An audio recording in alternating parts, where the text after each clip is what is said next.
When 17-year-old Emma Reynolds and her quiet neighbor, Jason Miller, faced tragedy one morning, no one expected how fast their lives would fall apart.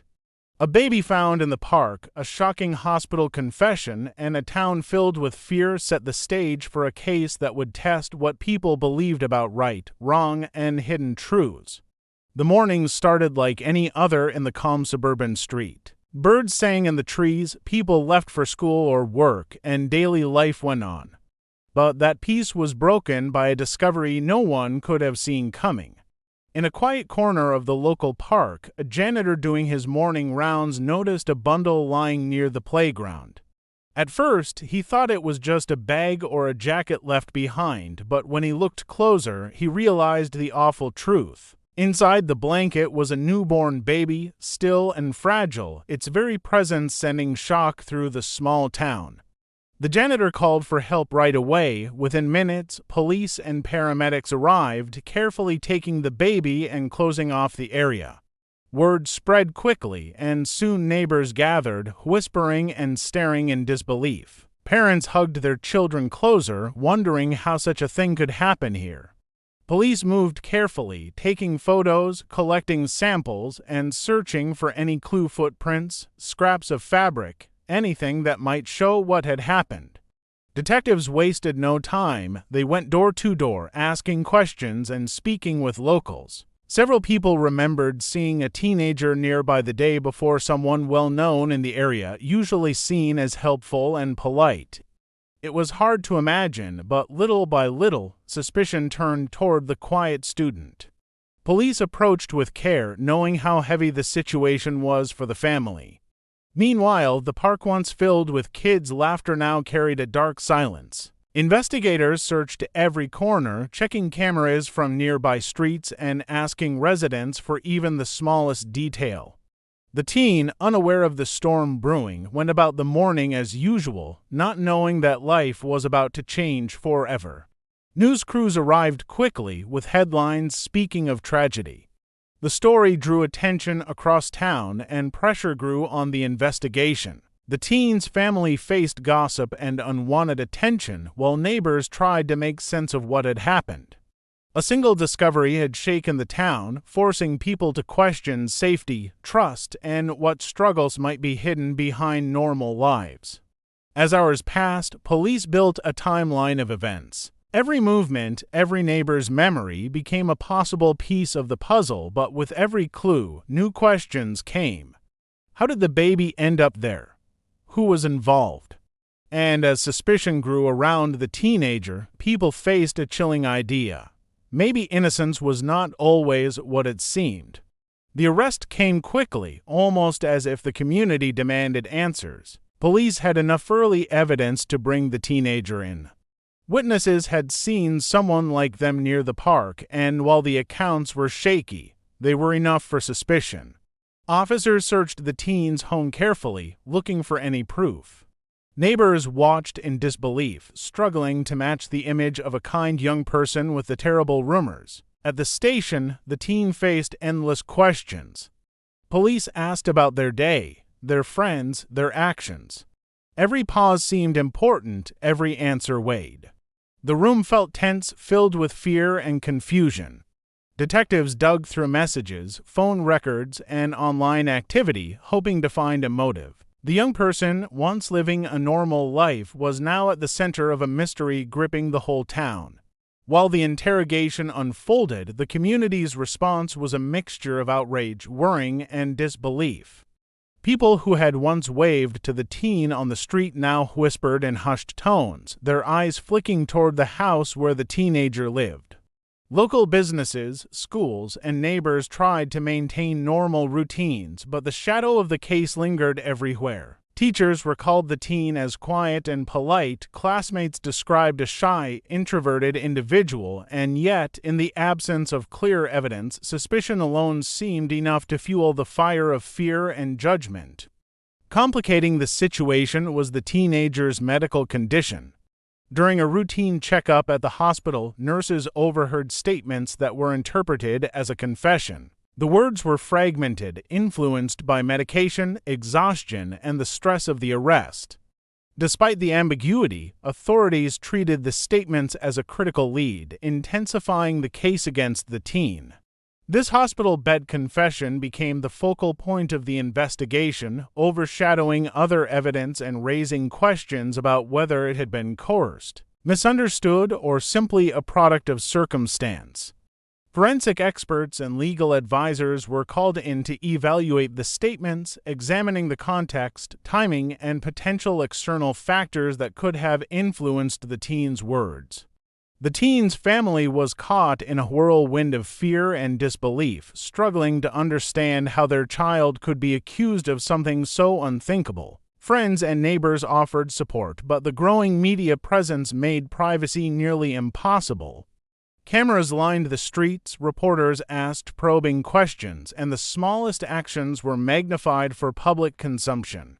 Every detail of the teen's life became material for speculation, and even innocent actions were scrutinized through the lens of suspicion. As the hours turned into days, the investigation began to reveal cracks in the initial narrative. Witness accounts were inconsistent, the timeline of events remained uncertain, and the hospital's statements were far from clear-cut.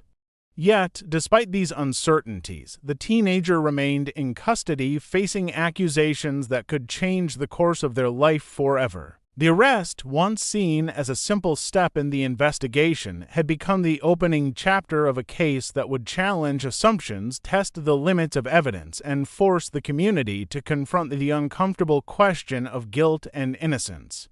The hospital bed confession quickly became the most talked-about aspect of the case, dominating both the investigation and the public's imagination.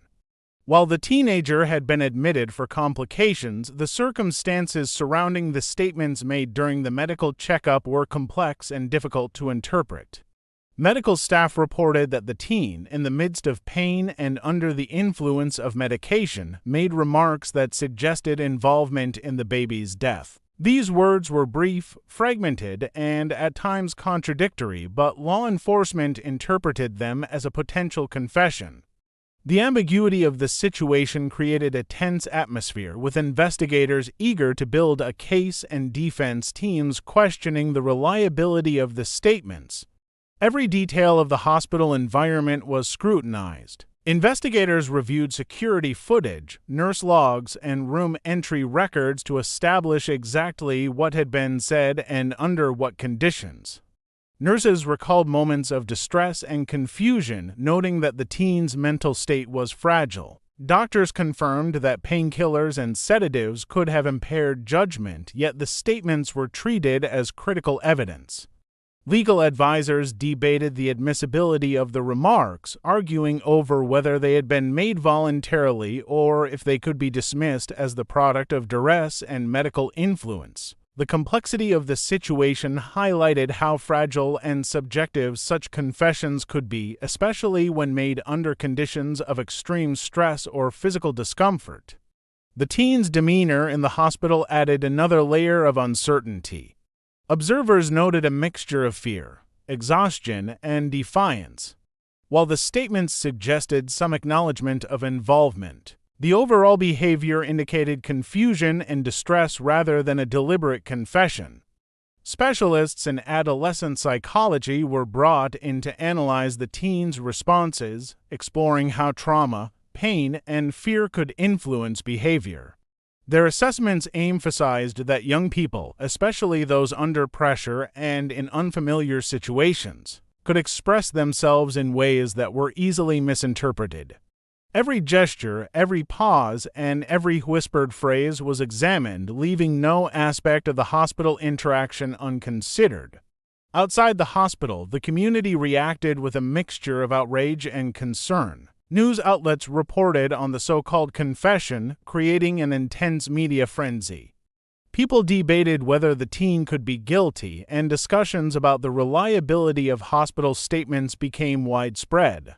Some assumed the confession was undeniable proof, while others questioned whether the pressures of the hospital environment had created a misunderstanding. Social media amplified these opinions, turning the case into a topic of national attention. Meanwhile, investigators pursued additional evidence to corroborate the hospital's statements. Forensic teams collected samples, re-examined the crime scene, and sought digital trails that might connect the teenager to the incident. Every step revealed gaps and inconsistencies. The lack of clear physical evidence linking the teen directly to the baby raised significant doubts. Surveillance footage showed other people in the area at relevant times, and DNA tests were inconclusive. The hospital confession, while dramatic, could not stand alone as definitive proof. The case began to pivot around this tension between perceived guilt and uncertain evidence. The hospital bed confession remained the centerpiece, but its credibility was increasingly questioned. Lawyers, experts, and investigators realized that interpreting the words correctly was crucial. Every angle was explored, every possible explanation considered, and yet the ambiguity persisted.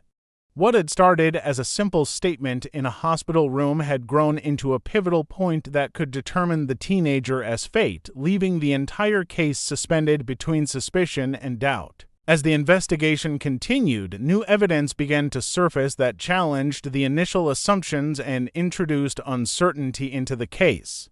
Forensic teams conducted detailed DNA analysis, hoping to establish a direct link between the teenager and the newborn. To the investigators' surprise, the results were inconclusive. Samples collected from the scene did not match the teen definitively, leaving room for doubt. While this did not immediately absolve the teenager, it raised critical questions about whether the initial focus on them had been accurate. The realization that scientific evidence could contradict eyewitness accounts and perceived confessions added a layer of complexity that no one had anticipated. In addition to DNA findings, surveillance footage from nearby streets revealed more than initially thought.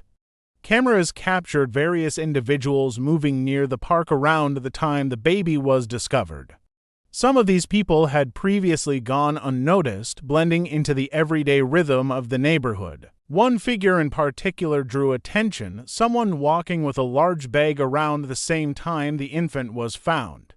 Investigators began re-examining all witness accounts, comparing them to this footage and trying to reconcile conflicting reports. The timeline became harder to pin down, and every assumption about the teen's movements required reconsideration. Meanwhile, a hidden journal discovered in the teenager's room added another dimension to the case. The pages revealed personal struggles, emotional turmoil, and moments of anxiety, but there was nothing suggesting any intent to harm a child. The journal painted a picture of a young person grappling with stress and confusion rather than a calculated perpetrator. Investigators and legal experts reviewed its contents carefully, realizing that it could be used to explain behavior observed during the hospital stay without implying guilt. The journal became a critical piece of context, challenging the narrative that had been building around the teen's supposed confession. As the case unfolded, patterns of inconsistencies emerged. Witness statements varied, with some providing contradictory details about who was present in the park and when. Police reports noted that memory can be unreliable, especially under stress or in traumatic situations, and the earlier identification of the teenager could have been influenced by community pressure and the shock surrounding the case. Analysts suggested that confirmation bias might have led authorities to focus on the teen prematurely, overlooking other plausible explanations and potential suspects. At the same time, the teenager's family and legal team worked tirelessly to highlight these uncertainties. They emphasized the lack of physical evidence, the ambiguous nature of the hospital's statements, and the possibility that another individual had been present at the scene. Investigators began to consider that the case might involve more than a single person, or that the initial assumption about the teen's involvement could be entirely wrong. The process of re-examining evidence was painstaking, but it revealed gaps that could not be ignored. The emerging picture was no longer clear-cut. The teen remained under suspicion, but the evidence increasingly suggested that the initial narrative might have been too simplistic. The hospital bed confession, once treated as a decisive factor, now appeared fragile in the face of scientific analysis and contradictory observations. Hidden evidence, overlooked footage, and personal documents collectively challenged the certainty of guilt. The investigation had shifted from a straightforward accusation to a tense puzzle, with every new discovery forcing a reconsideration of what had really happened. The community, investigators, and courtroom alike were left grappling with the unsettling truth that appearances could be misleading and that the real story might be far more complicated than anyone had imagined. The courtroom was filled with a heavy tension that seemed to press down on everyone present. Journalists crowded the benches. Families of both the victim and the accused watched in anxious silence, and the teenager sat with a mix of apprehension and exhaustion etched across their face. The trial had become a spectacle, capturing national attention, and every word spoken carried enormous weight. From the very beginning, the defense had focused on the lack of clear physical evidence and the ambiguity of the hospital bed statements. Prosecutors, on the other hand, leaned heavily on witness testimony and the supposed confession, arguing that the teen had been present at the scene and responsible for the tragedy. As the proceedings unfolded, expert witnesses were called to dissect every element of the case. Forensic scientists explained the inconclusive DNA results and the presence of other potential individuals in the park at the time of the incident. Psychologists analyzed the teenager's hospital behavior, emphasizing how stress, pain, and medication could have caused confusing or unintended statements. Each expert added depth to the debate, and with every testimony, the narrative of guilt became less certain. The jury listened attentively, weighing evidence that was technical, emotional, and often contradictory. Witnesses who had initially identified the teenager were questioned extensively. Their memories, while vivid, showed inconsistencies when compared with each other and with the surveillance footage. Some admitted uncertainty about the timeline or the person they had seen, while others revised their statements under cross-examination.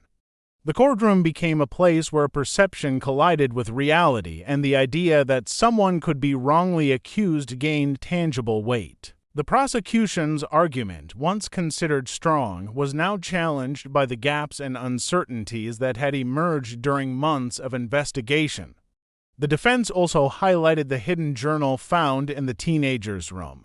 The entries revealed a young person grappling with personal challenges, but in no way suggesting violent tendencies or involvement in a crime. The journal humanized the accused, portraying a teenager under pressure rather than a criminal mastermind. The jury was shown how context could dramatically alter interpretation, reinforcing the possibility that the hospital's statements had been misinterpreted.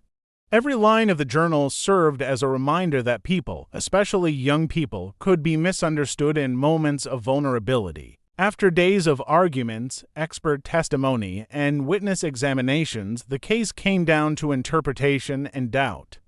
The jury faced the difficult task of determining guilt beyond a reasonable doubt when the evidence was ambiguous and the key statements were disputed. The tension in the courtroom reached its peak as deliberations began, leaving both the public and the families waiting with bated breath. Hours passed as jurors debated, weighing testimony against scientific analysis and questioning the reliability of every lead. Finally, the verdict was delivered, and it sent ripples through the community. The teenager was acquitted, and the decision left many grappling with relief, disbelief, and reflection. The case had shown how quickly assumptions could form, how powerful a perceived confession could be, and how fragile conclusions might become when faced with careful scrutiny. For the teenager, the outcome offered freedom, but the ordeal left lasting scars. For the community, the trial was a stark reminder that the search for truth is rarely straightforward, and that justice often requires patience, thoroughness, and a willingness to question initial impressions. The story closed not with closure, but with a quiet, lingering awareness that innocence and guilt are not always immediately apparent, and that the path to understanding can be as complex as human behavior itself.